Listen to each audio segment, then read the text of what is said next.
ChatGPT dropped, and basically the secret came out. Now everybody's grandma knows that there's AI to use to write books.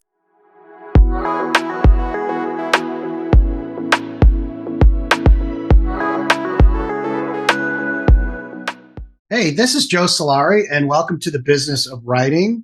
Today, we're going to change things up a little bit. We're running shorter episodes. They're going to be more concentrated on a specific topic. I thought the best place to start would be with Elizabeth again, who was here recently talking about AI and how to use it as an author. We had an amazing amount of people watch that video. And we'll direct you to that video. It's a longer video and gets into the nitty gritty of how to use the tool.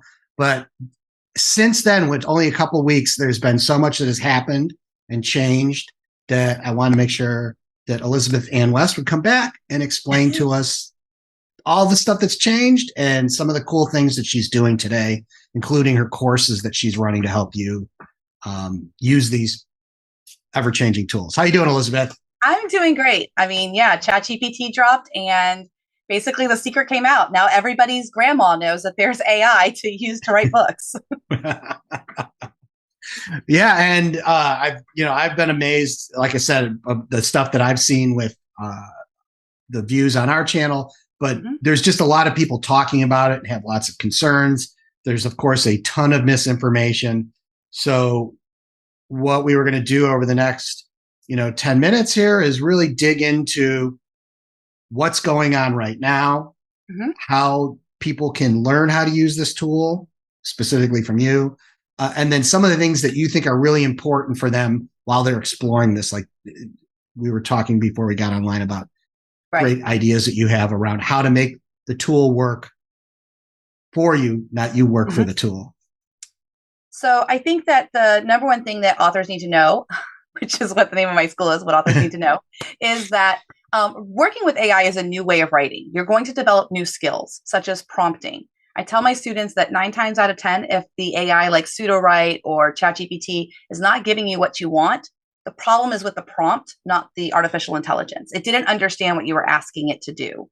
So I teach a very simple way to prompt, and that's do, what, how. So you use a verb and you tell it what you want it to do, describe, write, list. And then what? A chapter summary, 10 characters. So you define the what. And then the how is where you say like what genre it's for, or you want compelling dialogue, or you want exciting story events. So if you learn the do, what, how, you're going to be a superior prompter, and that's going to allow you to use any AI tool that's out there. Yeah, and from you're saying these kind of concepts work across. It's not like special code or anything. No, because all of them are NPLs, the natural processing languages. So that's why the do, what, how works. It's designed to be able to be talked to like a regular human, but people get concerned and they have like almost like a programmer's mindset when they're working with it, and they think that they've got to be more complicated than they do. You would really want to talk to it like if you were talking to a VA who was perfectly trained, or a junior co-writer who was perfectly trained, and you just speak to it in plain English. I need write me a chapter summary of 6 space opera novels that involve interstellar travel and smuggling. And it'll give you 6 summaries, or 3 summaries or something like that. And that's how I do the do, what, how. Can you give some other examples of how you've seen people use this or other prompts that are, helpful right now to, SudoWrite has a brand new feature called First Draft, where you can actually put those kinds of prompts in and it'll immediately generate you an outline, or it will generate you a first scene. So you'll get 500 to 700 words that you can start editing and changing. They also have an expand feature, which is in other AI tools as well. I use SudoWrite the most, so that's why I'm really well versed with SudoWrite, because it's designed to write fiction and it's a commercial product. It's not built on open source algorithms like some other tools are. It's built on commercial algorithms, which is important for us as business people, I think, that because we're in a commercial vein here. But expand, for example, I can highlight 1 sentence and it'll expand. I can highlight 2 sentences between like 2 paragraphs and say, I don't know what goes here, write a transition. And the AI will give me, the little junior co-writer will give me like 2, 3, 4 examples. And then that gets me going as the senior writer, taking on that persona of I'm the creative director. Again, these are new skills for authors. For over a decade, we've been bogged down in like the writing process. And now we actually have an opportunity to take a step back and become more of like a reader experience specialist, becoming Mm. that leader of what's going on with our product line and our branding. Yeah, you made me think with your kind of description there about how like TV shows or comedies, like they have a writing room. There's like Mm-hmm. senior writers, there's a show director, there's all those people. And what the product isn't one person, right? No. It's a bunch of people, and they a lot of times start out just what you said is like, give me 16 premises, like do this, Yep. like, and then what, and then they iterate to a better product, and it's some of the things that end up on that whiteboard that make somebody else think of the thing that ends up being the real thing that you use. Right. I actually have personified my AI as like the boys in the writing room. They're all junior interns and they come to me and I'm like, sorry, boys, that's not going to work. We need to go one step up. But I might be a little bit mad about that. um, but yeah, no, sometimes when people first use AI, they're like, this is junk. I'll never publish this. Of course you wouldn't, because it's the junior writing partner. It's Yeah. really just providing you stuff to riff off of and things like that. You also can use Mhm. it for editing. A lot of the editing tools that are out there, like Autocrit or Pro Writing Aid, it'll tell you you have too many adverbs, or it'll tell you you have too many felts in there, but it won't tell you how to change them. With AI, you can highlight that and you can say, make all my verbs stronger. And then it'll show you how it could do that. And then you can pick and choose which verbs you want to change. So it makes it Oh. faster even on the editing side. So whatever your pinch point is, whatever your pinch point in writing is, whatever is the part of writing that is not your favorite, AI is there for you.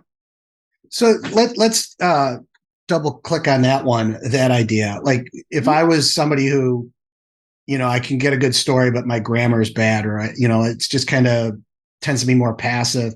How would you tell me to do that? To take that information I may get out of something like Grammarly or Pro Writing Aid, and then take it to SudoWrite and make it So if Pro better. Writing Aid or Autocrit says too many adverbs, you'd put that prose into, say, Pseudowrite.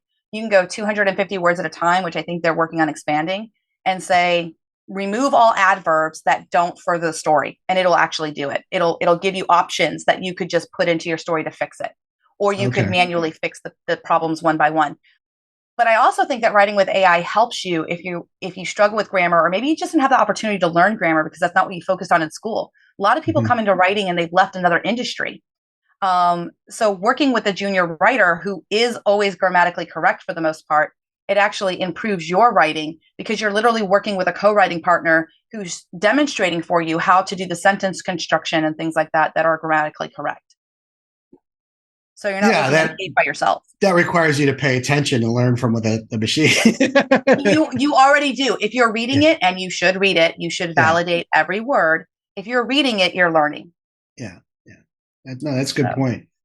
mhm. So like, what else has kind of changed since the last time we talked? I know Chat GPT came out, but there has been other innovations other than just like the general public waking up to this tool. Yeah, I think that, and I think that a lot of different tools, whether it's SudoWrite or Novel AI or Verb AI and things like that, they're actually creating groups of authors who are giving them input on the tools. So right now, if you have interest in AI, get involved with these softwares, the software companies, because they will take your input and help. You'll get to help shape the tools that are for the authors of Mm, the future and for yeah, you. So if you want something specific, this is the time that they're listening. They're not going to be able to listen a year from now when they have a stable product and they're out of MVP basically. yeah, and I think it's a really important point is to touch on, in that with authors' concern about what's going to happen with AI, is that's the way to get your voice heard, right? Mm-hmm. These guys aren't looking to hurt the publishing industry. If the No, publishing industry doesn't exist, there's no use for their tool. The exactly. tool needs to work for their customer, who's the source of their money, right? So, like, it's layered because all money comes from readers, but the money that you choose that you get from your readers to spend on this is only going to be going to them if they give you the product you want. Right. I think we got scared when the robots came, but we forgot that humans are where money is made. Humans is where it begins and where it ends. A lot of these companies, like I can speak for SudoWrite, for example, everybody on the team is a writer themselves of short stories and has been published. Mm. So they are really wanting to be good stewards. We call it AI safety. And the other thing is that as more of us authors who have good ethics and want this industry to flourish, we can help prevent some of the bad actors that might come into the space by us being involved and talking about the ethical ways to prompt, the ethical ways to use AI, making sure that you read everything and that you validate it, that you're serving readers, that you're not allowing the robot to be biased and discriminatory because of the stuff that it grew up, that it learned from. I almost said grew up Mm. like it's a person, but sometimes it reminds me of a toddler with Yeah, the way it yeah, uses words. But yeah, so the stuff that it learned on, if we get involved, with great power comes great responsibility. Thank you, Uncle. I always forget his name because it's not Uncle Stan Peter. Lee.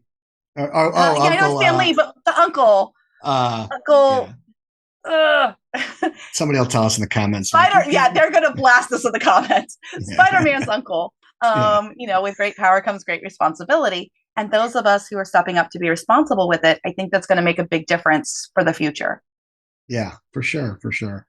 No, that's cool. And so, before we wrap up this little Mhm. segment, what people like, I think the biggest thing that you're probably too humble to talk about, but one of the biggest things that I've seen change in the community that I'm around is you're providing a place for people to get help with these tools. So you've got Yes. your course you mentioned and I mentioned, but let's give some people some idea of like what happens in that, and then we'll have the links in the show notes for people to click on. Yeah. So I have two classes right now: Intro to Collaborating with AI for Writing, and Intro to AI Art. So the AI Art one is debuting actually in February.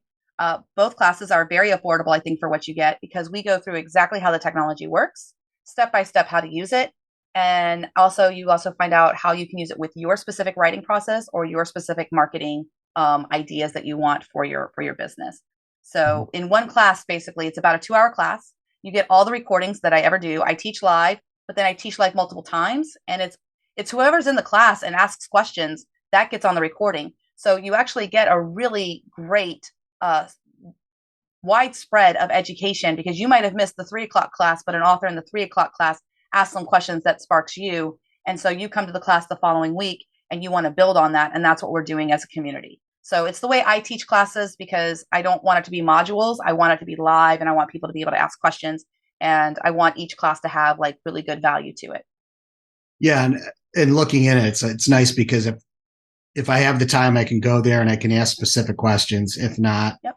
um, I can just watch the videos on my own time. Yeah, and you can send me a question too if you're like, "Hey, Oh, Elizabeth, those times don't work for me." Number one, I'll try to find a time that does work for your schedule. Like I have made classes for students who have said, "Hey, I'm in Australia. Can you do something at 6 p.m.?" And I did it. Or you can just say, "Hey, I can't make it in live. I just can't. Could you demo this?" And I've demoed that and made sure I incorporated it into the class. cool. Yep. Awesome. Well, thanks for having Yeah. taking some time to come and be on the show. And like, just so people know, we're talking about doing more of these, at least one a month, where we just talking about this subject and the latest and greatest advances and things that I basically go to Elizabeth to keep me up to speed on. And the biggest thing is, don't take you out of your project. Do not take you out of your writing. Don't think that the robot needs to write all the words, because no one wants to buy that. They want to buy your genius. So you just be the Mm, creative director. awesome. Thanks a lot. Mhm. Yeah. Bye.